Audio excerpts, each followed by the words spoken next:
My third question is intended for Mr. Richard Brunt, Director of Policy and Engagement, or someone who could speak on his behalf. Mr. Brunt, my question is this. Will you apologise to doctors, nurses and other healthcare workers for an offensive remark that you made publicly during your oral evidence to Baroness Hallett at the COVID inquiry last year? On being questioned about riddle reporting, Inquiry Counsel reminded you that several call participants had, in their written statements, given evidence of the massive, seemingly coordinated failure of NHS trusts and boards to report healthcare workers' cases of COVID-19 as required by the riddle regulations.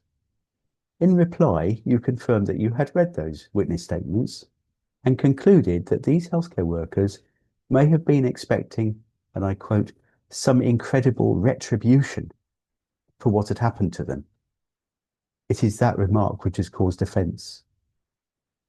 I had the privilege of supporting several of those doctors and nurses who were just seeking to have their cases properly reported, and I can assure you that the very last thing on their minds was an expectation of some incredible retribution.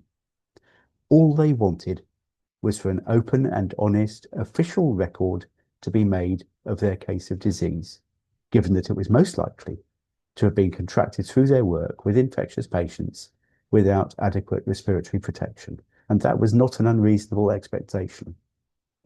Will you therefore offer them an unreserved apology, not only from yourself in respect of those ill-chosen words, but also on behalf of the executive as a whole, for failing to ensure that they were properly protected as they went about their work caring for infectious patients during a global pandemic?